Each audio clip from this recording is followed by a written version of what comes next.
आज जो मुझे पढ़ना है आज जो मुझे पढ़ना है वो है वायवी संहिता का 30 से लेके 31वां अध्याय। और ये पहला खंड है वायवी संहिता का। जैसे आप जानते हैं, ये दो खंडों में विभाजित किया गया है, क्योंकि इसमें काफी गूढ़ शिव तत्व के बारे में है। तो ये पहला पूर्व खंड है जो हम पढ़ रहे हैं, उसमें 30वां और 31वां अध्याय वायवी संहिता। आइए गुरु जी की आज्ञा लेते हुए ओम नमः शिवाय, शिव जी सदा सहाय।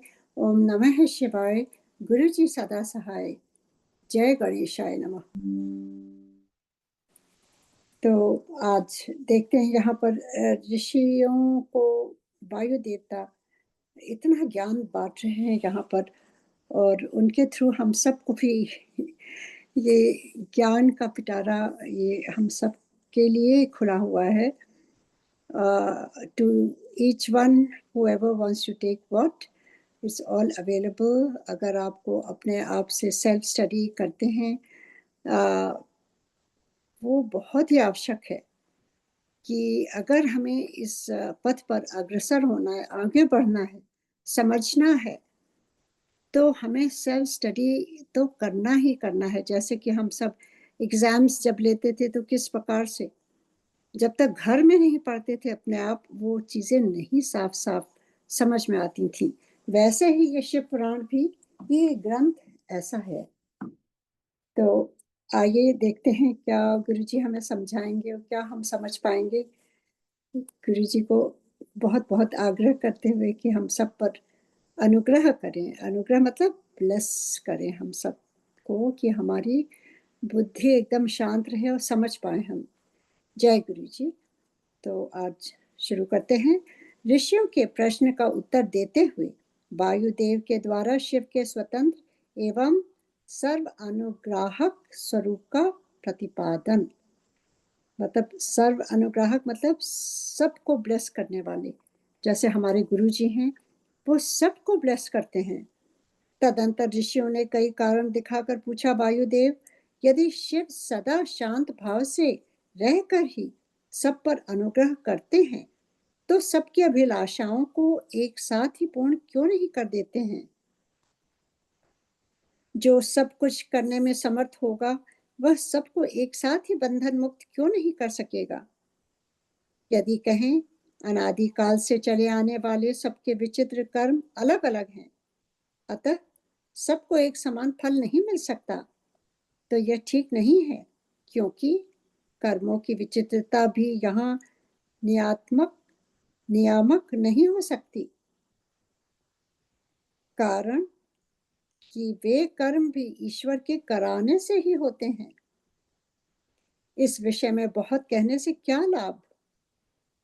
उपयुक्त रूप से विभिन्न युक्तियों द्वारा फैलाई गई नास्तिकता जिस प्रकार से शीघ्र ही निवृत्त हो जाए, वैसा उपदेश दीजिए। मतलब जो ये यहाँ पर जो बता रहे हैं कि ये ड्युअलिटी एक तरह से बताई जा रही है। किस तरह से कहते हैं कि अगर शिव सबको ब्लेस कर सकते हैं, तो क्यों नहीं इकट्ठा ही सबको ब्लेस कर दें। फिर उसमें ये पॉइंट आता है कि सबके कर्मों के हिसाब से ब्लेसिंग मिलती है। तो कहते हैं कि पर वो भी तो ईश्वर के कराने से ही है, हम कर्म करते हैं ना। अक्सर हम कहते हैं ना कि ईश्वर ने ये कराया, ये कर्म कराया हमसे। पर गुरुजी एक्सक्यूज करें, मुझे तो ज़्यादा कुछ ज्ञान है नहीं, पर मेरे अपने थॉट्स कुछ इस प्रकार हैं कि गुरुजी ईश्वर हम सबको फ्री विल भी देते हैं, जो हम पता नहीं क्यों यूज़ करते हैं और हमेशा ही गलत ही करते हैं। तो उसी कारण हमारे जो कर्म होते हैं उसके हिसाब से हमें उसको झेलना ही झेलना होता है।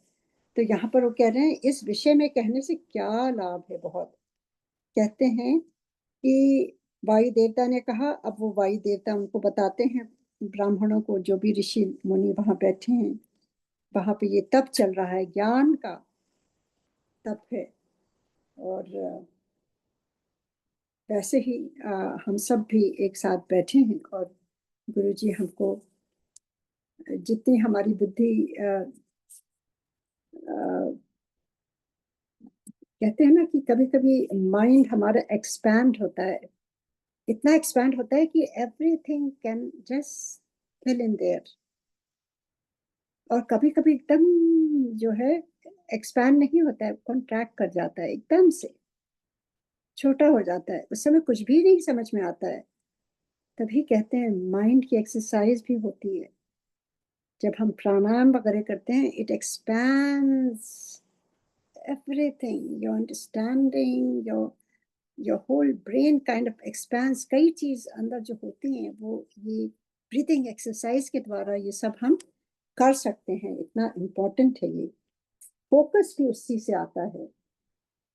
वायु देवता ने कहा, ब्राह्मणों, आप लोगों ने युक्तियों से प्रेरित होकर जो संशय उपस्थित किया है वह उचित ही है। जो अभी मैंने कहा कि ये संशय है कि कर्म हमारे हाथ में है, उस हिसाब से हमें फल मिलता है कि शिव सबको एक साथ क्यों नहीं ब्लेस कर देते हैं, तो वो क्या ठीक होगा?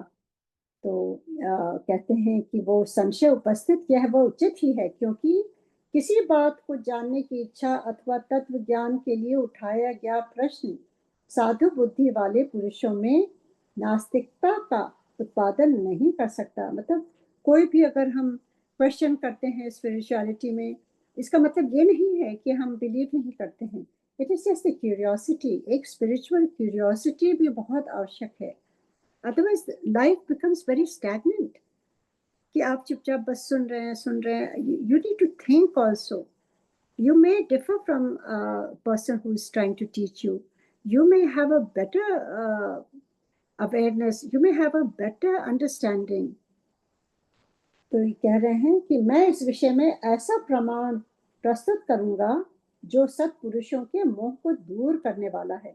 अब वो एक्सपेरिमेंट वो बताते हैं, प्रमाण देते हैं, मतलब साक्षात दिखाते हैं। असत पुरुषों का जो अन्यथा भाव होता है उसमें प्रभु शिव की कृपा का भाव ही कारण है।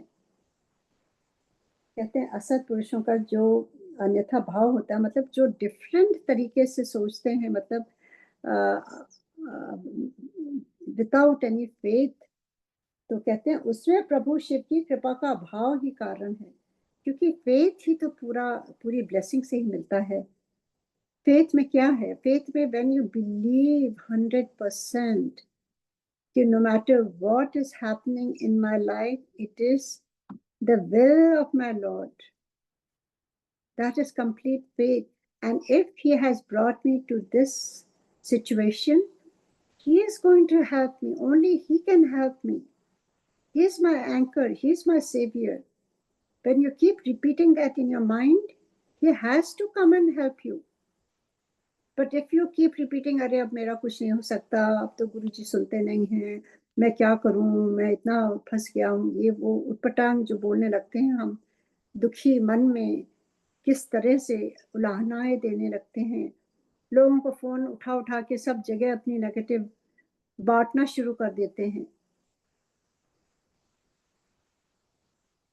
तब फिर वो फेथ नहीं है, बिकॉज यू जो जो 100% बिलीव करते हैं ना, वो बोलते नहीं है। उनमें उनके जीवन में कितनी ही परेशानियां आ जाएं, आपको किसी को भनक भी नहीं होगी, बिकॉज वो अंडरस्टैंडिंग आ चुकी है। He is there for us. तो यहाँ पे वही कह रहे हैं, असत पुरुषों का जो अन्यथा भाव होता है उसमें प्रभु शिव की कृपा का भाव ही कारण है। परिपूर्ण परमात्मा शिव के परम अनुग्रह के बिना, अनुग्रह मतलब उनकी ब्लेसिंग के बिना कुछ भी कर्तव्य नहीं है, ऐसा निश्चय किया गया है। पुराण अनुग्रह कर्म में स्वभाव ही समर्थ है, अन्यथा निस्वभाव पुरुष किसी पर भी अनुग्रह नहीं कर सकता। पशु और पाश रूप सारा जगत ही पर कहा गया है, वह अनुग्रह का पात्र है। पर को अनुग्रहित करने के लिए पति की आज्ञा का संवक्य आवश्यक है। पति मतलब यहाँ पर लॉर्ड, जो ईश्वर हैं उनको पति कहते हैं। जैसे पशुपति हुए, वो हमारी जो हमारे मन में जो पशुता है उसको जो वो उसको उसका नाश करते हैं, तो वो हमारे पति हो गए। तो पति is like the ultimate, it's not your husband और anybody, it signifies the most elevated, जो इस सृष्टि के रचयिता है, जो महादेव है, जो ईश्वर है। तो यहाँ पर वो उनका रेफरेंस आ रहा है। कहते हैं पशु और पार्श्व सारा जगत ही पर कहा गया है, वह अनुग्रह का पात्र है, मतलब वो ब्लेसिंग के लिए एलिजिबल है। और फिर कहते हैं पति आज्ञा देने वाला वही सब पर अनुग्रह करता है, उस अनुग्रह के लिए ही आज्ञा रूप अर्थ को स्वीकार करने पर शिव परतंत्र कैसे कहे जा सकते हैं। अनुग्राहक की अपेक्षा न रखकर कोई भी अनुग्रह सिद्ध नहीं हो सकता, अतः स्वतंत्र शब्द के अर्थ की अपेक्षा न रखना ही अनुग्रह का लक्षण है। When you don't expect anything, that's the best blessing. जो अनुग्रह है वह परतंत्र माना गया है, क्योंकि पति के अनुग्रह के बिना उसे भोग और मोक्ष की प्राप्ति नहीं होती। मतलब ईश्वर के ब्लेसिंग के बिना हमें भोग और मोक्ष की प्राप्ति नहीं होती। इसको अंडरलाइन कर लेना चाहिए, रोज इसको याद रखना चाहिए। ईश्वर की ब्लेसिंग के बिना हमें भोग और मोक्ष की प्राप्ति नहीं होती। भोग भी उन्हीं की ब्लेसिंग से मिलती है। भोग क्या? All the good things in life that you enjoy, a beautiful house, beautiful children, beautiful job, you have enough money to sustain everything and left over to give for some charitable cause. जहां से आपको कहते हैं ना, जहां से रोशनी। I was reading something which was very interesting to me. उसमें लिखा था दान के बारे में, कहाँ दान करना चाहिए। तो बहुत, क्योंकि अक्सर लोग कंफ्यूज रहते हैं, इतनी इतनी चीजें हैं, कहाँ दें समझ नहीं पाते हैं लोग। तो उसमें बहुत स्पेसिफिकली उन्होंने समझाया था कि जिस प्रकार से आप इलेक्ट्रिक बिल कहाँ देते हैं, जहां से आपको लाइट मिलती है, where you are getting knowledge, where you are getting blessing, वहीं पर तो हम चेक भेजते हैं ना, जहां से हमारे घर में लाइट आ रही है, इलेक्ट्रिक डिपार्टमेंट। वैसे ही जहां से आपके मन में का अंधेरा हट रहा है, आपके मन में समझ आ रही है, आपके मन में जहां शांति आ रही है जाने से, वही जगह है जहां आपको दान देना चाहिए। It was so clear. क्योंकि अक्सर ये लोग सोचते हैं कहाँ दें, इतने अच्छे कॉजेज हैं, ये भी कॉज है, वो भी कॉज है, यहाँ दे दें, वहां दे दें। So this is what I learn today, I wanted to share. फिर आगे वो कह रहे हैं किस प्रकार से, कहते हैं कि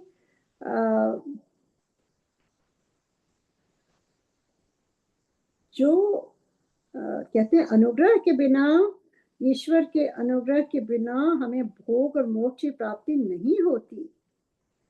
जो मूर्त आत्मा जो मूर्तियां हैं, जो मूर्तियों में हम पूछते हैं, उसमें आत्मा बस जाती है, उसमें वो कहते हैं कि उसको इवोक करते हैं, उसमें एनर्जी आने लगती है, उसमें आपको मूवमेंट्स दिखने लगते हैं। उसमें अगर गुरु जी की पूजा करते हैं उनके स्वरूप की, तो उसमें उनकी पलकें झपकने लगती हैं। आप शब्द सुन रहे हैं, उनके लिप्स मूव होने लगते हैं। आप देखेंगे गुरु जी का स्माइल चेंज होने लगती है, फिर उनका ऑरा चेंज होने लगता है। फिर कभी कभी बहुत ज्यादा उनका अनुग्रह, उनकी ब्लेसिंग होती है, तो आपको वहां से डिवाइन खुशबू आने लगती है, और होती है तो उसमें एक दो ड्रॉप्स अमृत के आने लगते हैं। ये नहीं बाल्टी भर भर के, आई डोंट नो कैसे होता है, सॉरी गुरु जी। पर ये सारी चीजें वही बता रहे हैं कि ये मूर्ति आत्मा क्या है।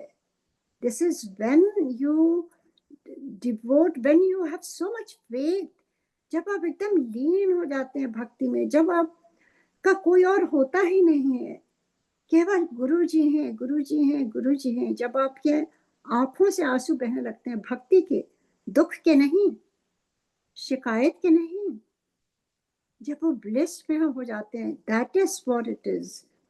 तो ये कहते हैं जो मूर्ति आत्मा है वे भी अनुग्रह के पात्र हैं, क्योंकि उनसे भी शिव की आज्ञा की निवृत्ति नहीं होती, वे भी शिव की आज्ञा से बाहर नहीं है।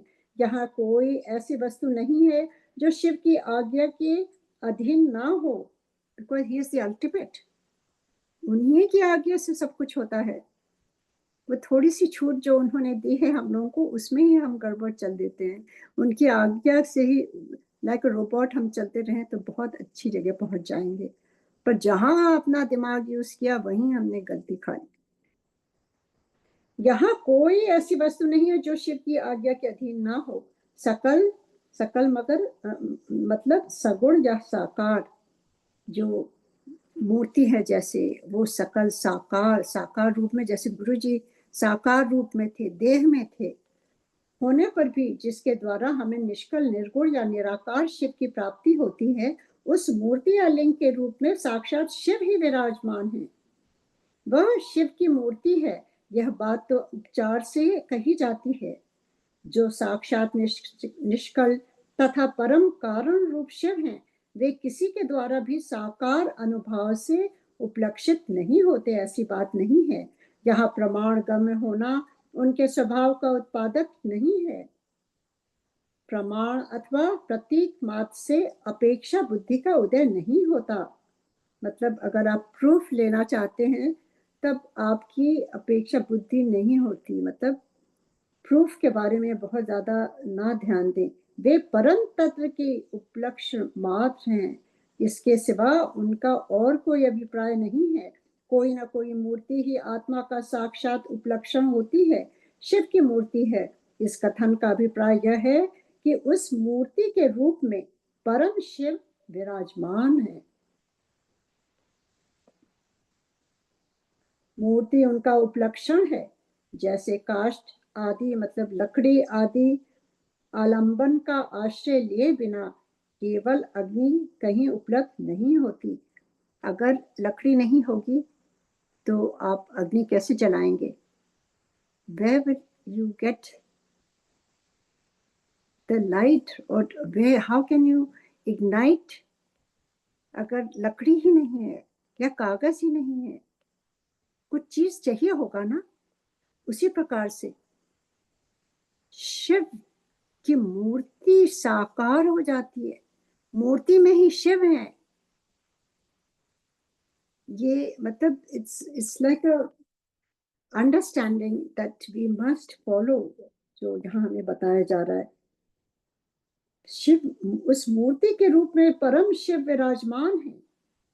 मूर्ति उनका उपलक्षण, जैसे काष्ठ आदि आलंबन का आश्रय लिए बिना केवल अग्नि कहीं उपलब्ध नहीं होती, उसी प्रकार शिव भी मूर्ति आत्मा में आरूढ़ हुए बिना उपलब्ध नहीं होते, क्योंकि जब वो मूर्ति में समा जाते हैं तभी वो हम उन तक पहुंच पाते हैं। यही वस्तु स्थिति है। जैसे किसी से यह कहने पर कि तुम आग ले आओ, उसके द्वारा जलती हुई लकड़ी आदि के सिवा साक्षात अग्नि नहीं लाई जाती। अग्नि को हम कैसे ला सकते हैं? ऐसे तो नहीं ला सकते ना। अगर कोई कहता है अग्नि तुम जाके अग्नि ले आओ, तो कैसे लेके आएंगे वो? तुम आग लेके आओ तो कैसे लाएंगे? वो एक लकड़ी उठा के लाएंगे जिसमें आग जल रही होगी, या लाइटर या कागज में आग लगा के, जिस प्रकार से। पर वो दैट इज साक्षात अग्नि ना, कुछ जलना चाहिए। इसके द्वारा जलती हुई लकड़ी आदि के सिवा साक्षात अग्नि नहीं लाई जाती। उसी प्रकार शिव का पूजन भी मूर्ति रूप में ही हो सकता है। इतना क्लियर यहाँ पे बताया है उन्होंने, जिस समझाया कि जिस प्रकार अग्नि को आप बगैर काष्ठ के लकड़ी के नहीं देख सकते, उसी प्रकार से शिव को बगैर मूर्ति के आप उनको नहीं उन तक नहीं पा सकते, नहीं जा सकते। ये हमारे जो ऋषि मुनियों ने जो कितने कब से ये पूजा की ये पूरी रीति बनाई है, बहुत ब्यूटीफुल बनाई है। मूर्ति रखो, मूर्ति में क्या है? मूर्ति में ही वो समाये हैं, हमारी आस्था है, और हमारी आस्था की वजह से उसमें कितनी कितनी ब्लेसिंग्स हमें मिलती है। एक वो था ना गोपाल तेरा आरता, आप सबने अगर वो सुना होगा, पुरानी संगत में तो बहुत सुना, गुरु जी के यहाँ हमेशा ही बजता था, बहुत लंबा लंबा है। और अक्सर अ, अ, मैं यही सोचती रहती थी कि अ, कैसे कैसे ये कब खत्म होगा। शुरू शुरू में कुछ भी नहीं समझ में आता था, बस सुनते रहते थे। तो एक बार बहुत ध्यान से सुना तो कितना सुंदर था कि गोपाल तेरा आरता, और एक वो इतना जो था वो, उसको कुछ भी नहीं आता था, वो केवल मंदिर गया, वो कहता है आप ये पूछते रहते हैं ये पत्थर को, ये मुझे दे दीजिए क्योंकि मुझे भी ब्लेसिंग चाहिए। और वो जट उनका नाम था, मैं भूल गई, सॉरी। तो वो जो पुजारी थे वो कहते हैं कि मैं तुमको ये नहीं दे सकता हूँ। तो कहते हैं तुम दे दो, नहीं तो मैं सारे जितने गोपाल हैं तुम्हारे सब उठा के ले जाऊंगा।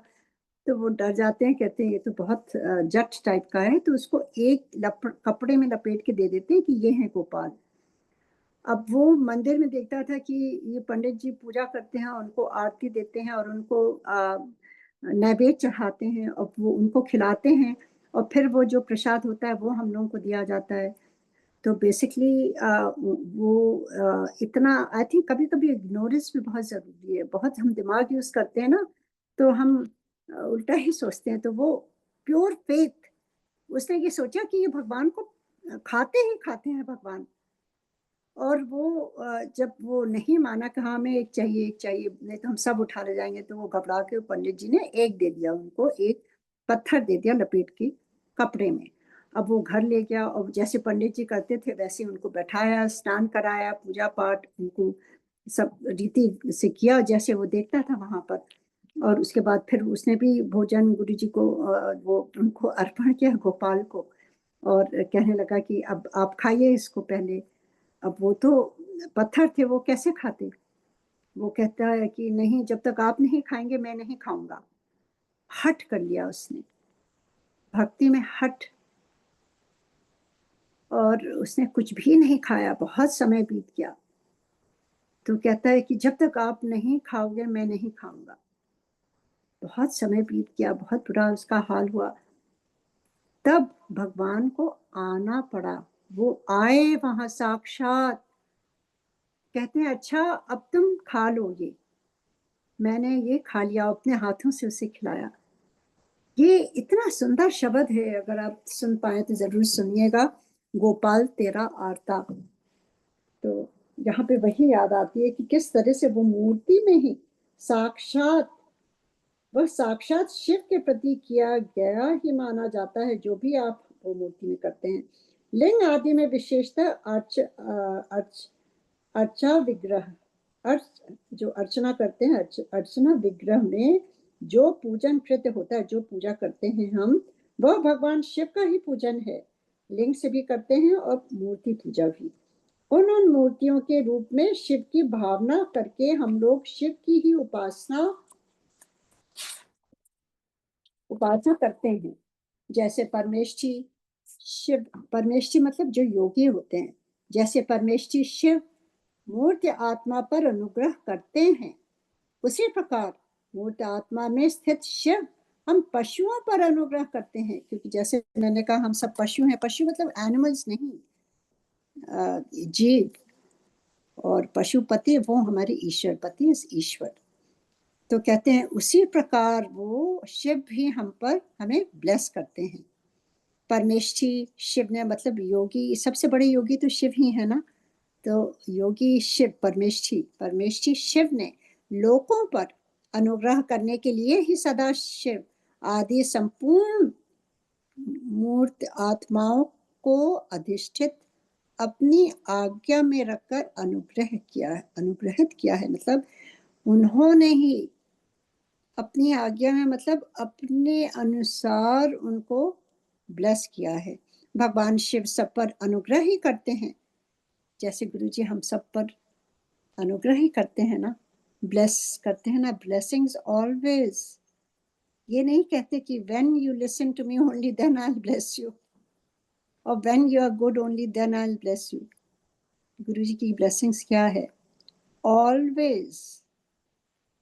no matter who we are, no matter how bad we are, no matter how नास्तिक we are, अगर गुरु जी ने हमें देख लिया, उन्होंने ब्लेस कर दिया, लाइफ के लिए ब्लेस कर दिया, always always, not for today, not for 2 days, not for 1 month, not for 1 year, always. तो फिर क्यों हम दुविधा में पड़ते हैं? दुविधा दूर करो ना, यही है ना गुरु जी का complete faith, no matter what happens in your life.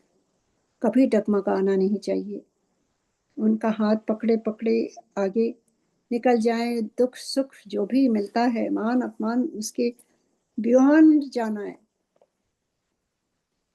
तो यहाँ पर वो कहते हैं कि भगवान शिव सब पर अनुग्रह ही करते हैं, किसी का निग्रह नहीं करते, किसी को ये नहीं कहते मैं तुम्हें ब्लेस नहीं करूंगा, क्योंकि निग्रह करने वाले लोगों में जो दोष होते हैं वे शिव में असंभव हैं।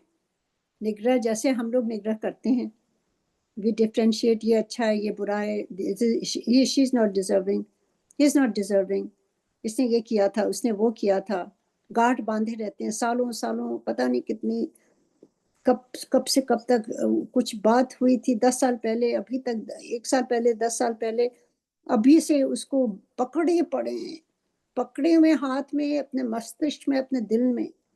They're not letting go of that. We need to let go of things. So beautiful things can come by itself. If you're holding your hand with all that grudges, all that things that has happened in your life, your hands are full. You cannot open your eyes to receive your blessings even. Unless we let it go, we cannot receive the blessings. तो कितनी अच्छी तरह से यहाँ समझाया गया है कि वो तो देव, कहते हैं ना देवनदार, वही सब कुछ देते रहते हैं। हम बनने वाले तो बने, लेने वाले तो बने। ब्रह्मा आदि के प्रति जो निग्रह देखे गए हैं वे भी श्री कंठ मूर्ति शिव के द्वारा लोकहित के लिए ही किए गए हैं। विद्वानों की दृष्टि में निग्रह भी स्वरूप से दूषित नहीं है। जब वह राग द्वेष से प्रेरित होकर किया जाता है तभी निंदनीय माना जाता है। तो यहाँ कहते हैं ब्रह्मा जी भी कभी कभी इस तरह से करते हैं, पर उसमें दोष नहीं है, क्योंकि जब वह राग द्वेष से प्रेरित होकर किया जाता है तभी निंदनीय माना जाता है।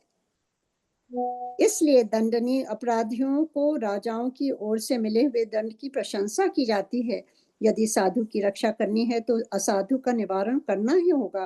पहले साम आदि 3 उपायों से असाधु के निवारण का प्रयत्न किया जाता है। यदि यह प्रयत्न सफल नहीं हुआ तो अंत में चौथे उपाय दंड, आपको मालूम है ना 4 प्रकार के वो हैं। तो पहले साम आदि भी जो 3 उपाय हैं, उसके बाद चौथा क्या है, वो दंड है।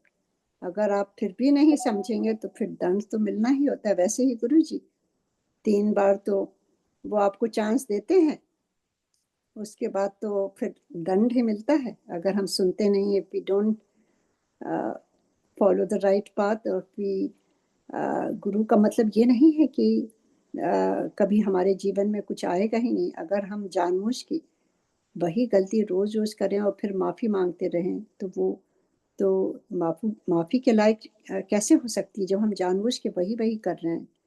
वो बात दूसरी है, every day we can make new mistakes, but if we keep repeating the same mistake, it's not a mistake, it's on purpose. तो उसके लिए तो दंड मिलता ही है।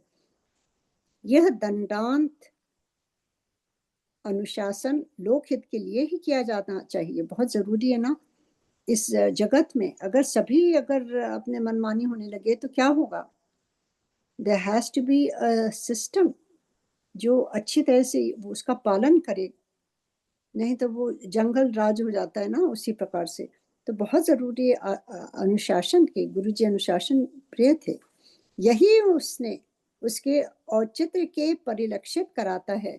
यदि अनुशासन कर इसके विपरीत हो तो उसे अहितकर कहते हैं। जो सदा हित में ही रहने वाले हैं उन्हें ईश्वर का दृष्टांत अपने सामने रखना चाहिए।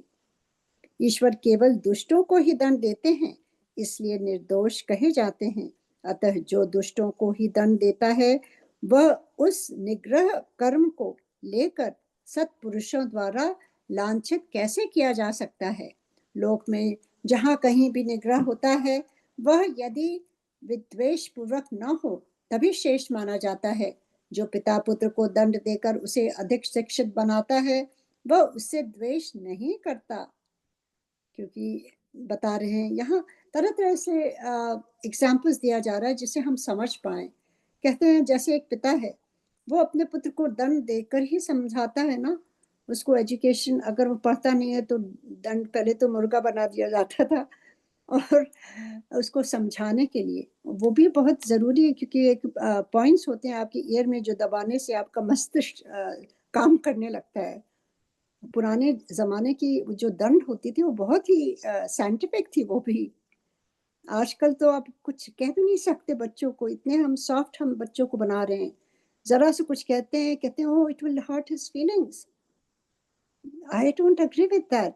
Sometimes, if the children don't listen, we need to be very strong about it, so they learn the lesson. तो यहाँ पर कहते हैं कि दंड बहुत आवश्यक है।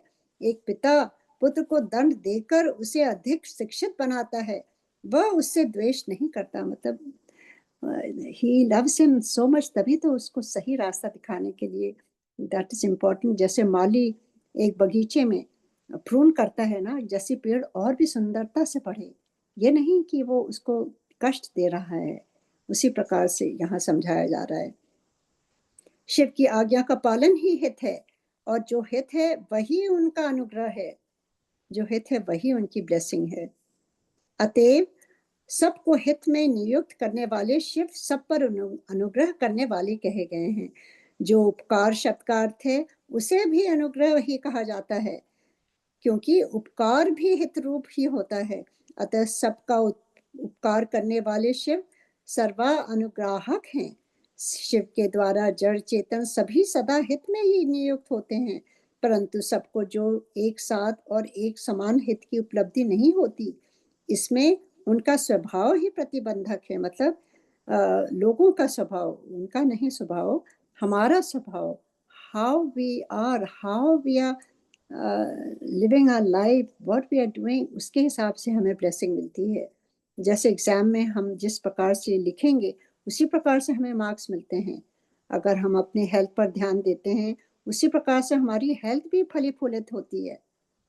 तो एवरीथिंग कॉज इफेक्ट होता ही है, परंतु सबको जो एक साथ और एक समान हित की उपलब्धि नहीं होती, इसमें उनका स्वभाव ही प्रतिबंधक है, हिंड्रेंस हो जाता है। जैसे सूर्य अपनी किरणों द्वारा सभी कमलों को विकास के लिए प्रेरित करते हैं, परंतु वे अपने अपने स्वभाव के अनुसार एक साथ और एक समान विकसित नहीं होते। How beautifully it has been explain. जैसे लोटस कमल होता है, सूर्य तो अपनी किरणें सब जगह भेज रहे हैं ना, तो जो लोटस है वो अपनी वो उसका जो स्वभाव है वो किस प्रकार से खिलता है, it's all up to that lotus, not on the sun. वो किरणें तो बराबर ही सब जगह फेंक रहे हैं, हर घर में किरणें जा रही हैं। कौन कितना प्राप्त करता है वो उसके ऊपर होता है, उसके नेचर के ऊपर होता है, यही बताया जा रहा है। स्वभाव भी पदार्थों के भावी अर्थ का कारण होता है, किंतु वह नष्ट होते हुए अर्थ को कर्ताओं के लिए सिद्ध नहीं कर सकता। जैसे अग्नि का संयोग सुवर्ण को ही पिघलाता है, कोयले या अंगार को नहीं। इस उसी प्रकार भगवान शिव परिपक्व मल वाले पशुओं को ही बंधन मुक्त करते हैं, दूसरों को नहीं। जय गुरु जी। अभी और भी काफी पढ़ना है, इसलिए मैं बहुत ज्यादा इस पर अब जोर नहीं दूंगी। ट्राई करूंगी कि ये पाठन पढ़ूं अपना। जो वस्तु जैसी होनी चाहिए वैसी वह स्वयं नहीं बनती, वैसी बनने के लिए कर्ता की भावना का सहयोग होना आवश्यक है। भाव ही सब कुछ है ना, और कितना हम एफर्ट करते हैं। कर्ता की भावना के बिना ऐसा होना संभव नहीं है, अतः कर्ता सदा स्वतंत्र होता है। इसमें बहुत बहुत लर्निंग है जो हम सीख सकते हैं अगर ध्यान से इसको जैसे कहा ना कि सेल्फ स्टडी करना पड़ेगा एक बार, केवल सुनने या पढ़ने से नहीं होती ये चीजें। सब पर अनुग्रह करने वाले शिव जिस तरह स्वभाव से ही निर्मल हैं, उसी तरह जीव, मतलब जीव हम, संज्ञा धारण करने वाली आत्माएं स्वभावतः मलिन होती हैं। हमारा तो मलिन होना ही अ, हमारा स्वभाव हो गया है। हमें तो मलिनता में ही आनंद आता है। दूसरों की निंदा चुगली सुनने के लिए कान खड़े हो जाते हैं। अगर कोई सत्संग सुना रहा है, अरे हमने बहुत बार सुना है। अगर कोई दुनियादारी की बातें कर रहा है तो उधर चले जाते हैं। क्या बोला तुमने?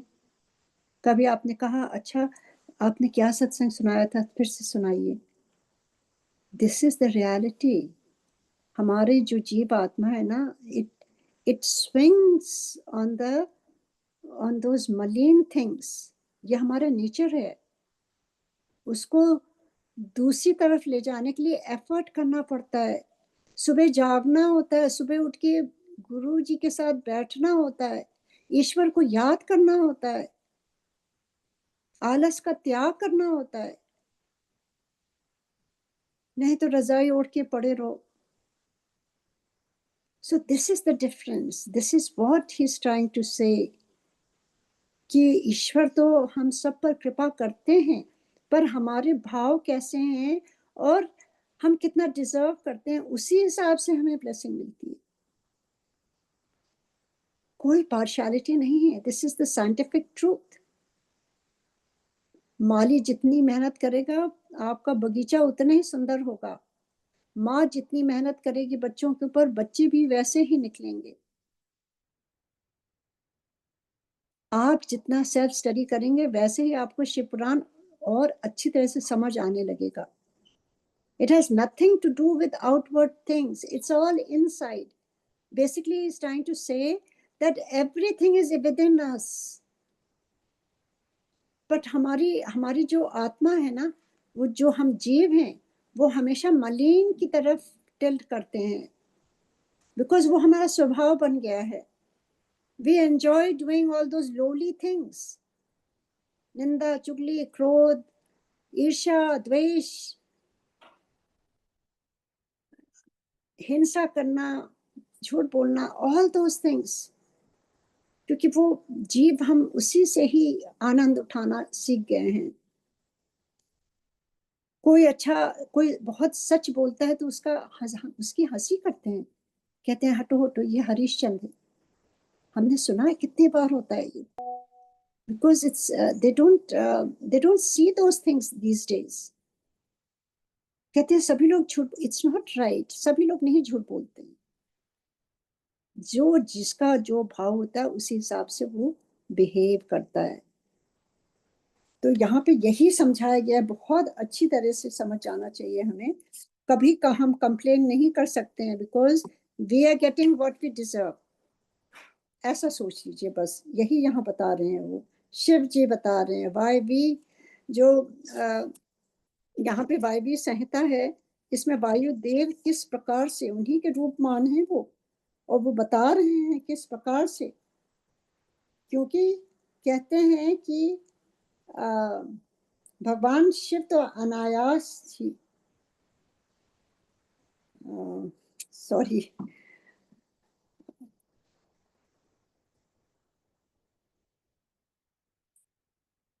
हाँ, कहते हैं कि उपकार ही हित में रूप होता है। कि फिर उसके बाद कहते हैं परंतु सबको जो कुछ एक साथ और एक समान हित की उपलब्धि होती है, और वो हम सब कर्ता सदा स्वतंत्र होते हैं। सब पर अनुग्रह करने वाले शिव जिस तरह स्वभाव से ही निर्बल हैं, उसी तरह जीव संज्ञा धारण करने वाली आत्माएं मलिन होती हैं। शिव स्वभाव से ही निर्मल है। हमारे गुरु जी का नाम ही निर्मल था। उसी तरह हम सब भी आत्माएं जो हैं वो स्वभावत हमारी हमारी जो टेंडेंसी है वो मलिन होती है। यदि ऐसी बात न होती तो वे जीव क्यों नियम पूर्वक संसार में भटकते और शिव क्यों संसार बंधन से परे रहते। क्योंकि उनको इस संसार में मलिन नहीं होना है, इन संसार के माया मोह में नहीं बंधना है, इसलिए उससे वो परे हैं। और हम संसार में रह करके संसार में भटकते रहते हैं, क्योंकि हमारा स्वभाव हो गया है मलिन होना। और गुरुजी इसीलिए आए हैं, और आए थे इस शरीर में, और हम सबको सिखा के गए हैं किस प्रकार से we again can come back to that stage where we are above all that. It is possible because उनकी उनकी ब्लेसिंग है। उनकी ब्लेसिंग के बगैर क्या हम जो मलिन हमारा स्वभाव है उससे हम उभर पाएंगे? कभी नहीं हो सकता है, क्योंकि इसमें लिखा है शिव पुराण में हमारा स्वभाव ही बन गया है मलिन होना। Go towards, we are more attracted to the downward things. जो चीजों में हमें नहीं पढ़ना चाहिए उसी में हमें ज्यादा रस आता है। The things that lifts our spirit, उसमें हमें मेहनत करनी पड़ती है। मेहनत कोई करना नहीं चाहता है, कोई सेल्फ स्टडी नहीं करना चाहता है, कोई समझना नहीं चाहता है, कोई अपने को स्पिरिचुअली इवॉल्व करने के लिए बहुत कम लोग होते हैं। बिकॉज उसके लिए आपको बहुत मेहनत, बहुत त्याग करना पड़ता है। You have to be away from the crowd, cannot mingle with those things. You have to keep your purity of your soul. Your direction has to be on the other side. The whole world is going one side. You have to be strong enough to choose your way that is very different. And most of the time that person is very lonely then, because crowd तो दूसरी तरफ है, इस तरफ बिल्कुल खाली सड़क है। क्योंकि इस तरफ आपको अपने आप से परिश्रम करना होगा, आपको वो सब लोली चीजें नहीं होंगी। आपको आलस त्याग करके सुबह उठना पड़ेगा, आपको अपने परमेश्वर से प्रार्थना करनी होगी। सुबह सुबह का टाइम जो होता है, सारी दुनिया सोती रहती है। सो यहाँ पे यही वो सिखा रहे हैं, दैट इज द मेन इतने इतने अच्छे अच्छे जो आज ये लेसन्स सिखा रहे हैं, इसको हमें अंडरलाइन कर करके पढ़ना चाहिए अक्सर जब भी हमें समय मिले। Not to just keep scrolling your phone all the time, reels और ये वो ठीक है एंटरटेनमेंट के लिए, पर sometimes we have to make time for this to elevate our soul. क्योंकि गुरु जी ने कहा है ना, शिव पुराण पढ़ो। और ये असली तो ये अब समझ में आ रहा है, उसका पूरा सार्थ क्या है ये अब वायव्य संहिता में अंत में जो वायु देवता हमें समझा रहे हैं, ऋषि मुनियों को शुरू में कृष्ण जी को समझाया था। इसी प्रकार से कितनी चीजें हमें समझ में आने लगेंगी और बड़े आसानी से गुरु जी समझा देंगे। तो आगे पढ़ती हूँ, क्योंकि वो बंधन से परे रहते हैं। विद्वान पुरुष कर्म और माया के बंधन को ही जीव का संसार कहते हैं। यह बंधन जीव को ही प्राप्त होता है, शिव को नहीं, क्योंकि हम तो बंधन को ही अपना कर्म समझते हैं। गुरु जी कहते थे कि हाँ फैमिली में रिस्पॉन्सिबिलिटी करो, पर गुरु जी क्या कहते थे कि रिस्पॉन्सिबिलिटी करते करते ही हमसे जुड़े रहो, ईश्वर से जुड़े रहो।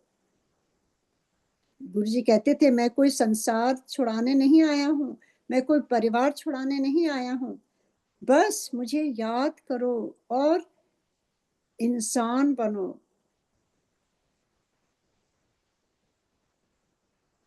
तो यहाँ पे यही तो कह रहे हैं।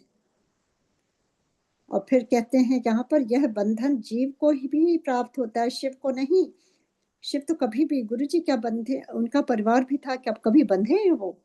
उनके माता पिता भी थे, उनके भाई बहन भी थे, उनके नेफ्यू, उनके नीसेस सब लोग थी। क्या गुरु जी बंधे क्या? गुरु जी तो आए थे सबका कल्याण करने के लिए। कहते थे मैं अपने परिवार के लिए कुछ नहीं कर सकता, क्योंकि वो तो ईश्वर है, ईश्वर सबके हैं, केवल अपने परिवार में बंधने के लिए नहीं आए थे। यदि आगंतुक, इसमें कारण है जीव का स्वाभाविक मल। हमारा जो स्वाभाविक मल है, गंदगी है, उसी की वजह से हमें गंदगी ही पसंद आती है। वह कारणभूत मल जीवों का अपना स्वभाव ही है, आगंतुक नहीं है। यदि आगंतुक होता तो किसी को भी किसी भी कारण से बंधन प्राप्त हो जाता। जो यह हेतु है वह एक है, क्योंकि सब जीवों का स्वभाव एक सा है।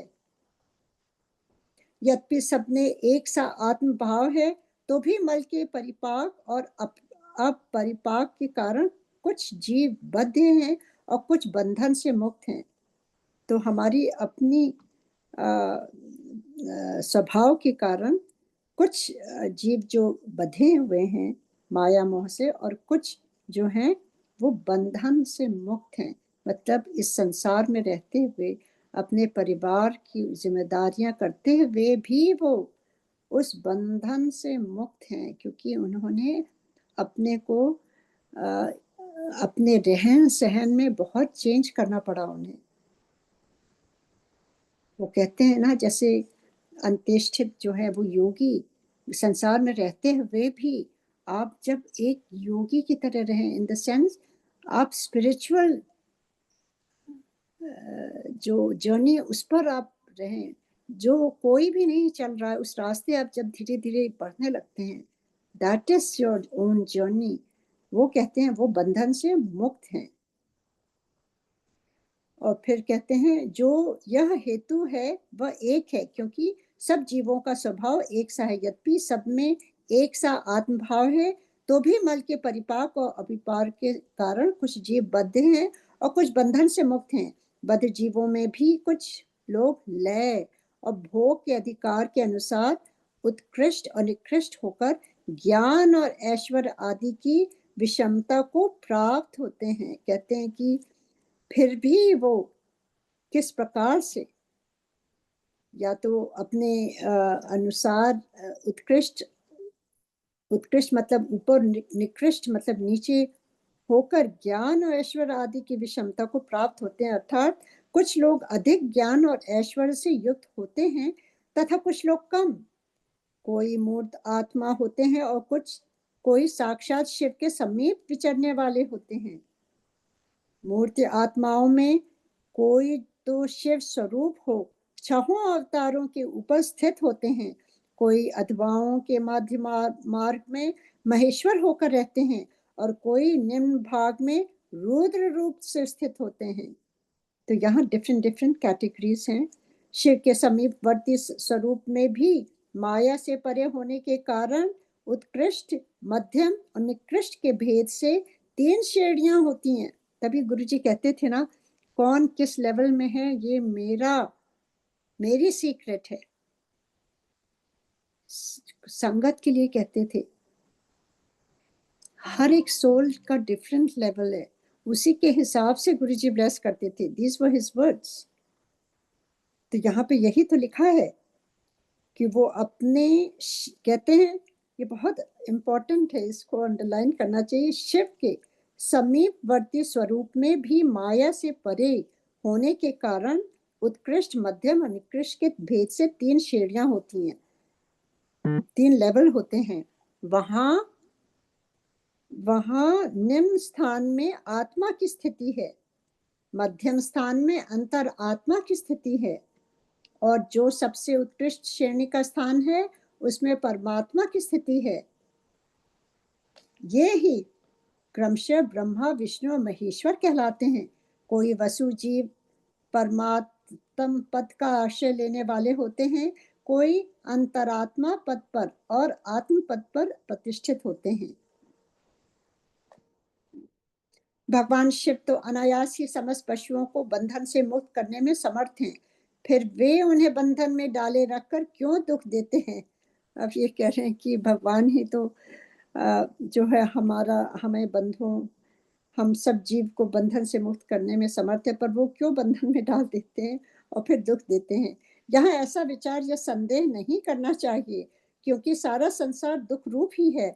ऐसा विचार वालों का निश्चित सिद्धांत है। जो स्वभावतः दुखमय है वह दुख रहित कैसे हो सकता है। स्वभाव में उलटफेर नहीं हो सकता। वैद्य की दवा से रोग अरोग नहीं होता। वह रोग पीड़ित मनुष्य का अपनी दवा से सुख पूर्वक उद्धार कर देता है। इसी प्रकार जो स्वभावत मलिन और स्वभाव से ही दुखी है, उन पशुओं को, मतलब उन जीवों को, जैसे हम लोग हैं, उन जीवों को अपनी आज्ञा रूपी औषधि देकर शिव दुख से छुड़ा देते हैं। जैसे गुरुजी आए ना, जो जिसने जो पाया अपने अपने अनुसार पाया, अपने कर्मों का या अपने मेहनत का फल। मेहनत मतलब ऐसे नहीं कि हम खेत में मेहनत कर रहे हैं, मेहनत मतलब जो हमने बोया वो पाया। गुरुजी आए, जिसको जो देते हैं वो उसके अनुसार, सबको एक बराबर नहीं देते गुरुजी, सबको अलग अलग। जैसे एक जो एक डॉक्टर होता है, वो हर मरीज की दवा एक थोड़ी ना होता है, सबको उसके हिसाब से देता है ना, जिसकी जैसी बॉडी है, जिसको जो सूट करता है वो दवाई दी जाती है। एंटीबायोटिक भी तरह तरह की होती हैं, किसी को कोई एलर्जी है वो नहीं खा सकता, ये नहीं खा सकता, ये दवाई सूट नहीं करती। किसी को पेनिसिलिन से एलर्जी है, किसी को सल्फा से है, किसी को किसी से है। ऐसे ही गुरुजी हमें जो सूट करता था या जो हम जिसके लायक थे, जिसका जो लेवल था, उसी हिसाब से गुरुजी ब्लेस करके गए हैं और अभी भी ब्लेस कर रहे हैं। अब वो बात दूसरी है, उनकी मौज हो जाए तो लंगड़ा चलने लगता है, गूंगा बोलने लगता है, और जो एकदम नकारा है, जो उसको कुछ भी नहीं आता, वो भी इतना समझदार हो जाता है। पर not many people are like that. तो उस हिसाब से कहते हैं किस प्रकार से वो उसी हिसाब से ब्लेस करते हैं, जिस हिसाब से वो उसको चाहिए। यहाँ ऐसा विचार या संदेह नहीं करना चाहिए, क्योंकि सारा संसार दुख रूप है। और फिर कहते हैं स्वभाव में उलटफेर नहीं हो सकता, वैद्य की दवा से रोग अरोग नहीं होता। इसी प्रकार जो स्वभावत मलिन और स्वभाव से ही दुखी है, उन पशुओं को अपनी आज्ञा रूपी औषधि देकर शिव दुख से छुड़ा देते हैं। अगर हम आज्ञा रूपी, मतलब उनकी आज्ञा रूपी जो औषधि है, दैट इज द मेडिसिन। गुरु की आज्ञा is the medicine that that takes away all our misery from our life. इतना क्लियरली यहाँ लिखा हुआ है। रोग होने में वैध कारण नहीं है।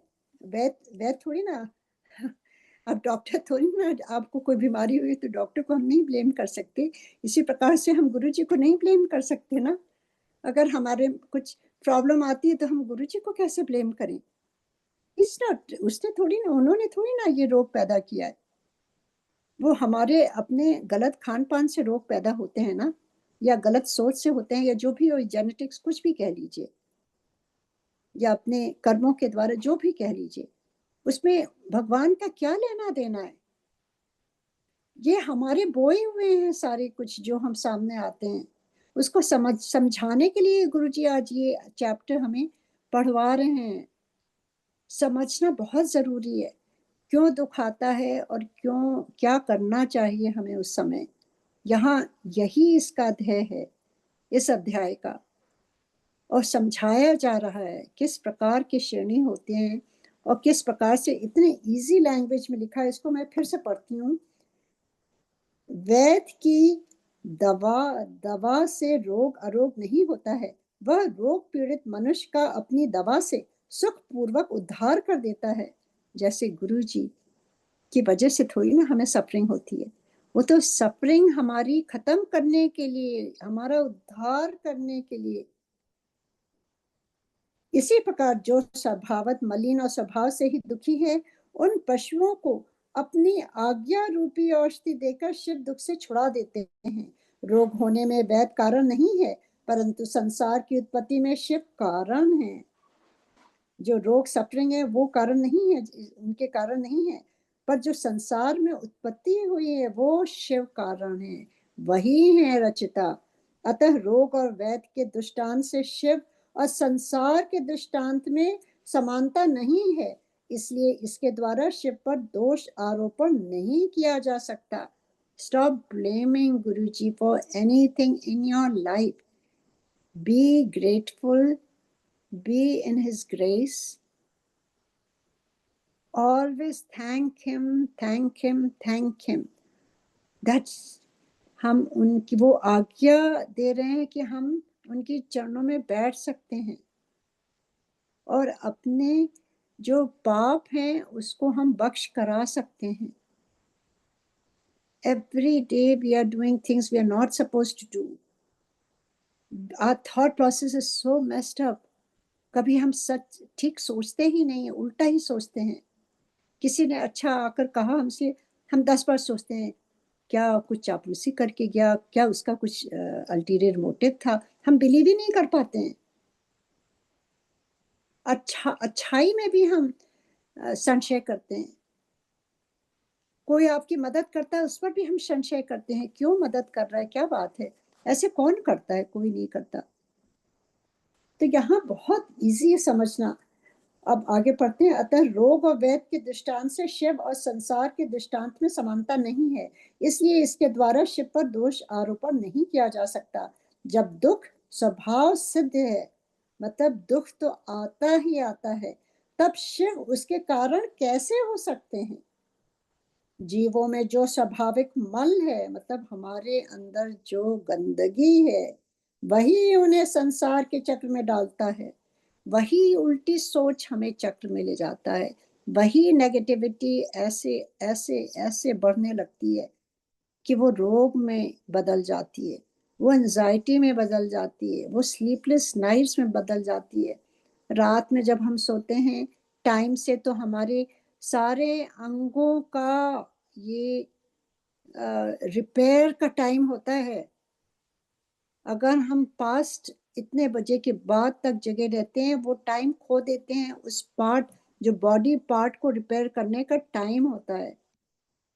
I read a beautiful article about this scientific, जो एक जापान में एक बहुत बड़े साइंटिस्ट थे, उन्होंने ये पता लगाया कि कैसे होता है. जिस प्रकार से किया वो नहीं मालूम, मैं तो केवल बिलीव करती हूँ. I don't look for proof and this and that, दिमाग खराब हो जाएगा. पर जो मैंने पढ़ा बहुत क्लिक कर गया मुझे. इसीलिए हमारे बड़े बुजुर्ग कहते थे ना, समय से सो समय से जागो. बस उसको ही पकड़ लीजिए, बस बहुत प्रूफ में ना जाइए.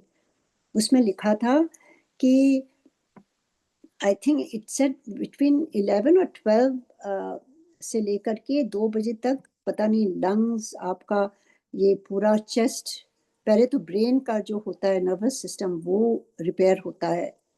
फिर उसके बाद जो है आपका ये लंग्स, हार्ट, ये सारी चीज़ें जो हैं अपर चेस्ट में, ये सारे रिपेयर होते हैं. फिर आपका पेट आता है, वहाँ पैनक्रियास, इंटेस्टाइन, स्टमक, जो जो चीज़ें हैं, लिवर, किडनी, जो चीज़ें हैं, सब ठीक होता है. फिर आपका जो रिप्रोडक्टिव पार्ट है वो सब रिपेयर होता है. फिर धीरे धीरे पैरों में, फिर नीचे तक.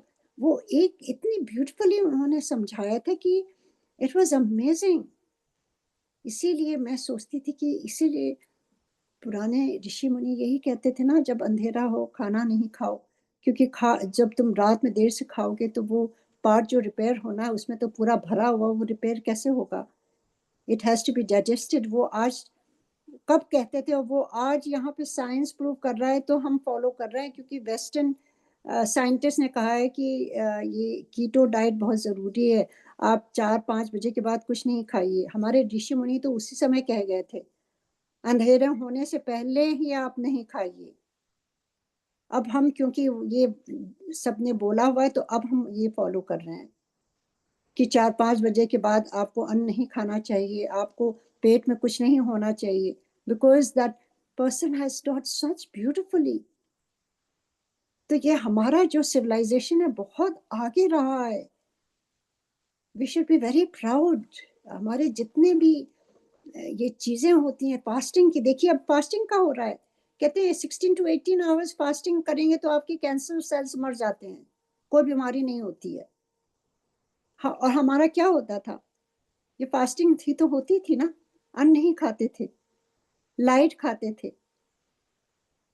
समय बदलता था तो ये नवरात्रि आ जाते थे. तरह तरह के फास्ट होते थे। This is not because of अंध भक्ति या अरे ये तो यूं ही ढकोसले होते हैं, आए दिन बुखार ये उपवास होता है। That was for a reason, how we can conserve a good healthy body and mind.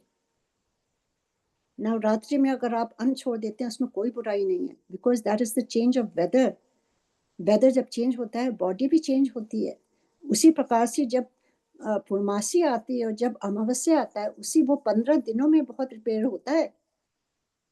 कहते हैं जब अमावस्या के बाद जब वो एक एक दिन बढ़ता है तो आपका खाना थोड़ा थोड़ा बढ़ना चाहिए, और पूर्णमासी में वो पूर्ण हो जाता है। जैसे मून पूर्ण होता है वैसे आपका शरीर भी पूर्ण हो जाता है, फिर आप धीरे धीरे कम करने लगते हैं, क्योंकि वो अमावस्या 15 दिन। All this is just science. हमारे ऋषि मुनि, हमारे जो पूर्वज हैं, they are way way above. हमारी civilization was one of the best civilization, अभी भी है। पर अब हम वेस्टर्न साइंटिस्ट और प्रूफ में ज्यादा बिलीव करने लगे हैं। पहले कहा गया था रामायण, हनुमान जी ने कैसे वो पुल बनाया था, पत्थर फेंक फेंक करके वो तैरने लगे थे, कोई बिलीव ही नहीं करता था। हमारे यहाँ अखंड रामायण होती थी जब पढ़ते थे, कितने लोग ऐसे होते थे जो आते थे, हिंदूज हमारे फ्रेंड्स खुद ही हंसते थे कि ऐसे थोड़ी ना होता होगा, किसी ने देखा है क्या हनुमान जी कैसे लगते हैं, आपने देखा है कभी राम जी कैसे होते थे।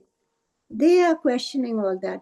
अब क्या है, जब वो साइंस वो प्रूव किया, वो साइंस में पूरा वो आया कि कैसे श्रीलंका में वो मिला सब कुछ, तब हम बिलीव करने लगे हैं। वाहे we need just proof for everything. Lot of things you don't need proof, just believe in it.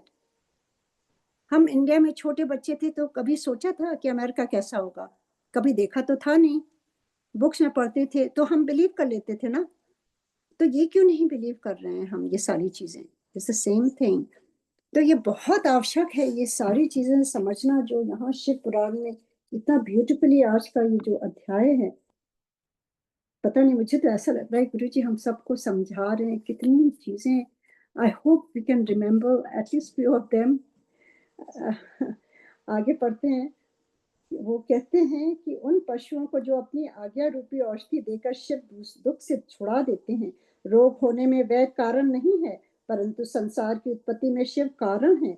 अतः रोग और वैद के दृष्टांत से शिव और संसार के दृष्टांत में समानता नहीं है, इसलिए इसके द्वारा शिव पर दोष आरोपण नहीं किया जा सकता। जब दुख स्वभाव सिद्ध है तब शिव उसके कारण कैसे हो सकते हैं। जीवों में भी जो स्वाभाविक मल है वही उन्हें संसार के चक्र में डालता है। संसार का कारणभूत जो मल अचेतन माया आदि है, वह शिव का सानिध्य प्राप्त किए बिना स्वयं चेष्टाशील नहीं हो सकता। उनका सानिध्य, सानिध्य क्या है, उनकी समीपता, उनको महसूस करना, उनकी प्रेजेंस। जो गुरु जी की प्रेजेंस हम महसूस करते हैं कभी कभी, जब केवल सब कुछ छोड़ करके केवल गुरु जी के ही जब हो जाते हैं, वो पल क्षण चाहे एक पल का हो, बहुत जॉय देता है। सो ये सारी चीजें बहुत ही सुंदर तरीके से यहाँ बताई गई हैं। अचेतन माया आदि है, वह शिव का सानिध्य प्राप्त किए बिना स्वयं चेष्टाशील नहीं हो सकता। जैसे चुंबक मणि लोहे का सानिध्य पाकर ही उपकारक होता है, लोहे को खींचता है, उसी प्रकार शिव भी जड़ माया आदि का सानिध्य पाकर ही उसके उपकारक होते हैं, उसे सचेष्ट बनाते हैं। जय गुरु जी। उनके विद्यमान सानिध्य को अकारण हटाया नहीं जा सकता। अतः जगत के लिए जो सदा अज्ञात हैं, वे शिव ही उसके अधिष्ठाता हैं। शिव के बिना यहाँ कोई भी चेष्टाशील नहीं होता। उनकी आज्ञा के बिना एक पत्ता भी नहीं हिलता। उनसे प्रेरित होकर ही यह सारा जगत विभिन्न प्रकार की चेष्टाएं करता है, तथापि वे शिव कभी मोहित नहीं होते। उनकी आज्ञा रूपिणी जो शक्ति हैं वही सबका नियंत्रण करती हैं। उसका सब और मुख है उसी ने सदा उन संपूर्ण दृश्य प्रपंच का विस्तार किया है, तथापि उसके दोष से शिव दूषित नहीं होते। जो दुर्बुद्धि मानव मोहवश इसके विपरीत मान्यता रखता है वह नष्ट हो जाता है। शिव की शक्ति के वैभव से ही संसार चलता है, तथापि इससे शिव दूषित नहीं होते। इसी समय आकाश से शरीर रहित वाणी सुनाई दी। अब जब ये सब वो वायु देवता समझा रहे थे ऋषियों को, इतना सुंदर ज्ञान दे रहे थे, और we are so lucky to read and to understand this and to hear this, और वो भी गुरु जी के सामने। तो जब वो उस समय जब वो बता रहे थे, उसी समय आकाश से शरीर रहित वाणी सुनाई थी। श्रुति क्या है? श्रुति होती थी उस समय जब ध्वनि सुनाई पड़ती थी। कहाँ से वो आती है ध्वनि? एक बार मुझे भी गुरु जी की सुबह सुबह गुरु जी की स्वरूप से ओंकार की ध्वनि सुनाई देने लगी। कहाँ से आती हैं ये ध्वनियां? जो भी मैं पढ़ती हूँ ना, वो सब गुरु जी ने मुझे एक्सपीरियंस कराया हुआ है। तो वो ध्वनि जो है वो वाणी सुनाई दी। क्या सुनाई दी? सत्यम ओम अमृतम सौमम सौमम्यम। उसका मतलब है हाँ, यह सत्य है, अमृतमय है और सौम्य है। जो कुछ अभी हमने सुना है, पढ़ा है, तो वो वैलिडेट, वो वाणी सुनाई दी वहां पर कि यही सत्य है। इन पदों का यहाँ स्पष्ट उच्चारण हुआ। उसे सुनकर सब लोग बहुत प्रसन्न हुए। उनके समस्त संशयों का निवारण हो गया तथा उन मुनियों ने विस्मित हो प्रभु पवन देव को प्रणाम किया। इस प्रकार उन मुनियों को संदेह रहित करके भी वायुदेव ने यह नहीं माना कि उन्हें पूर्ण ज्ञान हो गया। जय गुरु जी। ऐसे हम्बल होना चाहिए। इतना ब्यूटीफुली उन्होंने समझाया, फिर भी कहते हैं इस प्रकार उन मुनियों को संदेह रहित करके भी वायुदेव ने यह नहीं माना कि उन्हें पूर्ण ज्ञान हो गया है। इनका ज्ञान अभी प्रतिष्ठित नहीं हुआ है, ऐसा समझकर ही वे इस प्रकार बोले। वायु देवता ने कहा, मुनियों, परोक्ष और अपरोक्ष के भेद से ज्ञान दो प्रकार का माना गया है। परोक्ष ज्ञान को अस्थिर कहा जाता है और अपरोक्ष ज्ञान को सुस्थिर। युक्तिपूर्ण उपदेश से जो ज्ञान होता है उसे विद्वान पुरुष परोक्ष कहते हैं। वही श्रेष्ठ अनुष्ठान से अपरोक्ष हो जाएगा। अपरोक्ष ज्ञान के बिना मोक्ष नहीं होता। ऐसा निश्चय करके तुम लोग आलस्य रहित हो श्रेष्ठ अनुष्ठान की सिद्धि के लिए प्रयत्न करो। हमें ये आज गुरु जी संदेश दे रहे हैं। फिर से मैं इसको पढ़ती हूँ।